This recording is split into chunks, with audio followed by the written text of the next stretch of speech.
फिर आप एक्चुअल में कुछ भी कर सकते हो। कुछ दिन पहले मैंने एक विराट कोहली का इंटरव्यू देखा था।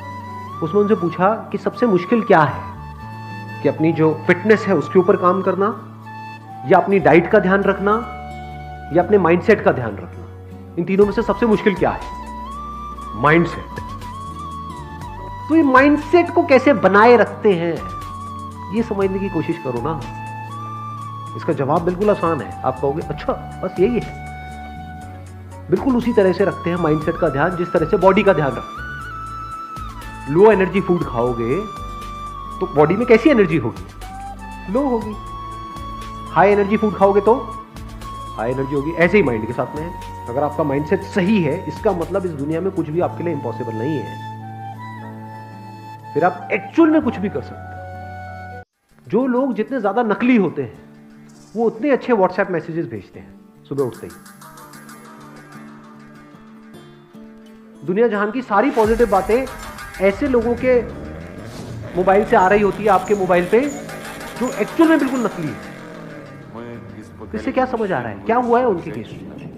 सो कॉल्ड पॉजिटिव इंफॉर्मेशन जो वो आपको फॉरवर्ड कर रहे हैं वो कहीं ना कहीं से उनके पास में आई, बट वो ऊपर ऊपर लेवल पे है, वो किसी काम की नहीं, क्योंकि फंडामेंटली उनकी लाइफ में कोई चेंज नहीं हुआ है। उल्टा उनको लगने लग गया है कि हम तो ये हैं, हम तो वो हैं, हम तो वो हैं। बिल्कुल ऐसा है जैसे किसी ने खुद बॉडी नहीं बनाई है, सुना किसी बॉडी बिल्डर से अच्छा बॉडी बनाना है, ऐसा वैसा वैसा, और जाकर के लोगों को सिखा रहा है। वो फिसड्डी जाकर के लोगों को सिखा रहा है कि बॉडी कैसे बनाते हैं। समझे? जैसे ही वो बंदा एक क्वेश्चन पूछेगा अच्छा ये हो गया तो क्या होगा, तो उसके पास में कोई जवाब ही नहीं है, क्योंकि उसने खुद कभी कुछ किया ही नहीं। देखो हमको इतनी देर हो गई है, ये सेशन चल रहा है, अभी तक भी हम इसके आंसर तक नहीं पहुंचे हैं कि अपने माइंडसेट को ठीक कैसे रखा जाए, क्योंकि एक के आगे एक क्वेश्चन जुड़ा हुआ है। क्योंकि मैंने ये तो बोल दिया कि अंदर कचरा नहीं जाना चाहिए, ढंग की इंफॉर्मेशन जाए। तो अब यहां पे भी दो क्वेश्चंस हैं, कचरा मतलब क्या, ढंग की इंफॉर्मेशन मतलब क्या। चलो ये भी समझ आ गया। अब ये जो कचरा है इसको जाने से कैसे रोकें, और ढंग की इंफॉर्मेशन कहां से गैदर करें, कैसे गैदर करें, और वो कैसे हमारे अंदर जाए।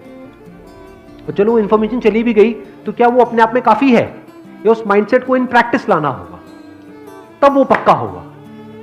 जब इस तरह से हम सोचने लग जाते हैं और एक एक करके चीजों को देखने लग जाते हैं, तब हम एक प्रॉब्लम की जड़ तक जाते हैं और जड़ से उसका सॉल्यूशन निकाल लेते हैं। तो इंफॉर्मेशन तब काम की है जब आप ये समझो कि समझते कैसे हैं। आई बात समझ में? यानी अगर आप डीपली जा करके किसी प्रॉब्लम को समझ रहे हो और उसका सॉल्यूशन निकाल रहे हो, वो काम का है। एक इंफॉर्मेशन है जो आपका दिमाग बंद करती है, एक इंफॉर्मेशन है जो आपका दिमाग खोल देती है। बट इन दोनों में फर्क देख पाना बहुत कम लोगों के बस का काम है, क्योंकि जैसे ही ये काम होगा आप अनकंफर्टेबल फील करने लग जाओगे, क्योंकि इस तरह की आदत नहीं है। बट एक बार ये करना शुरू कर दिया और करते चले गए, तो सवाल उठता है इस माइंडसेट को कैसे ठीक किया जाए। जिस बंदे का माइंडसेट ठीक है वो अपनी फिटनेस को भी ठीक कर सकता है, डाइट को भी ठीक कर सकता है, फाइनेंशियल कंडीशन को भी ठीक कर सकता है, रिलेशनशिप्स को भी ठीक कर सकता है। क्या ऐसा है जिसको वो ठीक नहीं कर सकता? वो सब कुछ ठीक कर सकता है। तो सवाल उठता है इस माइंडसेट को कैसे ठीक किया जाए। बड़ा सिंपल है, ढंग की इंफॉर्मेशन अंदर डालो। ये जो चॉइस है ना, ये हमारे हाथ में है, आपके हाथ में है। तो डोंट गिव एन एक्सक्यूज कि एनवायरमेंट ऐसा है। एनवायरमेंट क्या होता है? फॉर एग्जाम्पल मैं आपके सामने खड़ा हूं, अपने अंदर के एनवायरमेंट को सही रखने की जरूरत किसको ज्यादा है, मेरे को या आपको? आपको। क्यों? क्योंकि जो भी आप करना चाहते हो लाइफ में, उससे बहुत ज्यादा मैं ऑलरेडी कर चुका हूं। मैं कुछ ना भी करूं तो मुझे जिंदगी भर कुछ करने की जरूरत नहीं है, फिर भी कर रहा हूं। क्यों? क्योंकि इसकी इंपॉर्टेंस देख पा रहा हूं।